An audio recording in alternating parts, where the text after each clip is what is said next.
Welcome back to the Easy Breezy Boss Life. I am Lisa Sabala, your host, and today we are going to talk about something that so many small business owners struggle with, and that is overwhelm. If you're a creative or someone who's always juggling a million tasks, this episode is for you.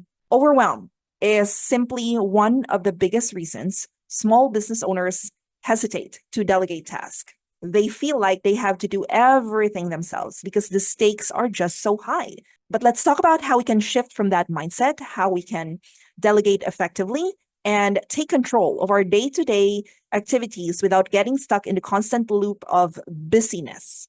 My goal that is by the end of this episode, you'll know how to create a powerful system to prioritize, to delegate, and ultimately to free yourself up for things that really matter.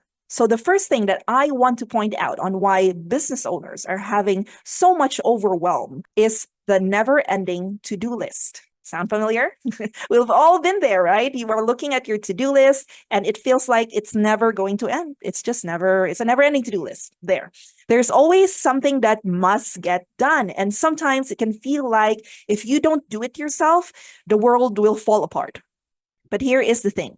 That sense of overwhelm, it is not the root problem. It is just a symptom of a bigger problem.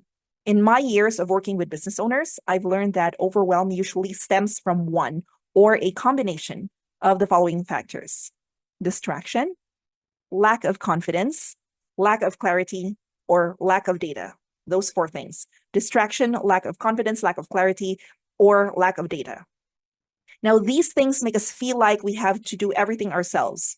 And that's when we stop delegating. Because instead of moving forward, we get stuck. But the truth is, delegating tasks to your virtual assistant or your team is one of the very, very best ways to clear that mental clutter. Which brings me to my next point: the power of focusing on three priorities. So let me share with you a little trick that I use to beat the overwhelm. And this is something that I encourage you to try too, okay? Instead of looking at your never-ending list of tasks, choose just three of the most important things to focus on for that day. Okay, just pick three. There's a long list. Just pick three from the list. Okay, these are going to be your top three priorities, the tasks that will move the needle forward in your business the most. Once you've identified what those three things are, everything else can wait. You're not tackling 20 things today. Okay, you are just going to tackle three things for that day. If you finish those top three things by noon, that is amazing. That is great. You can move on to something else. You can add the fourth thing to do on that day, but you don't have to. Because even if you only finish the three things for that day, you've still accomplished the most important things for that day. Now, before we move on, here's a fun fact. When you click the subscribe button, it makes a funny sound. Give it a try. I dare you. Okay, moving on. This simple strategy actually forces you to prioritize and execute, which is key if you want to get things done efficiently. Now, this may sound easy in theory. Just focus on three things. Yeah, it sounds easy, but let me tell you, it can be harder than it looks. You have to be disciplined about it. You have to have hyper focus on those three things. But once you've achieved that, that is where the magic happens.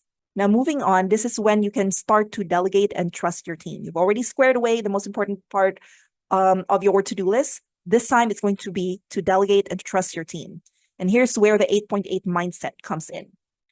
You don't actually have to do those three tasks alone, okay? This is where your virtual assistant or virtual assistant team becomes your superpower, because many small business owners are hesitant to delegate because they fear that they're losing control, or they feel like it's just easier to do it themselves. But the reality is you can't scale if you don't let go of certain tasks.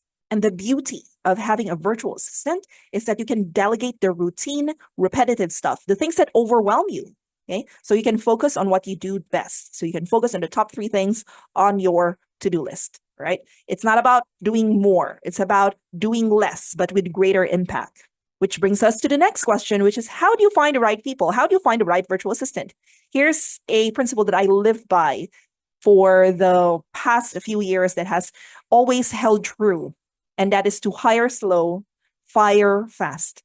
As you build your team and you delegate tasks, it's important to keep this principle in mind, that you need to hire slowly, but you can fire fast. Take your time when hiring a virtual assistant or any team member. make sure they're the right fit for your business and also your culture, right? But if someone isn't performing after a reasonable amount of guidance and correction, you know, don't stress it out. Don't hesitate to let them go. Okay. Your business deserves a team that's aligned with your vision. And it is okay to move forward when someone isn't a good fit. Besides, it's your right as the client, it's your right as the boss, it is your right as the owner of your business.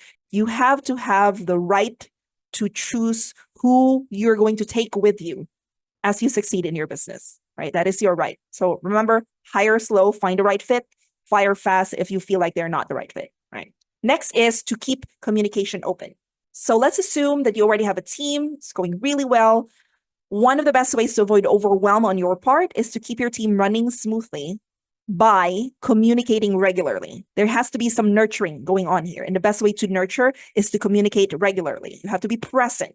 I always make it a point to check in with my team before I log off. It's just a simple habit that before I log off for today and the team is still working on their tasks, I ask, hey, team, is there anything that I forgot to give feedback on? Is there anything that you want to consult on before I go? I make it a point to ask that, and I consciously make an effort to make sure that all of them, each team member is supported and that they are given what they need to finish their tasks and to conduct their tasks accordingly. This simple question does wonders. Just asking, is there anything that I forgot to give feedback on? Okay, it's a simple question, but it does wonders. Keeps everyone aligned. It also ensures that no one is left in the dark. It reduces mistakes because when you make it clear that you value your virtual assistant's work, you are actively involved in their progress. They perform better, and you will have fewer things slipping through the cracks. Overwhelm is not a problem you have to solve alone. Even though it feels like it, you do not have to go through this journey alone, okay? Overwhelm is a symptom that can be tackled by delegating and prioritizing and communicating effectively with your team. So remember to focus on just the 3 most important things each day, and you delegate the rest. And don't let the fear of losing control hold you back. I strongly and firmly believe that the only way to scale your business is by letting go of tasks that aren't driving your business forward. You don't have to do them yourself. Just let go. You will feel so much better. You will feel less and less overwhelmed as the days go, because you would only be focusing on the most important parts of your responsibility as the owner, the visionary, the CEO of your business. Thanks for tuning in to today's episode of the Easy Breezy Boss Life. If you're ready to take your delegation skills to the next level, head over to 8.8.net. That's our website, and book a call with us. Let's talk about how we can help you get rid of your never-ending to-do list. See you next time.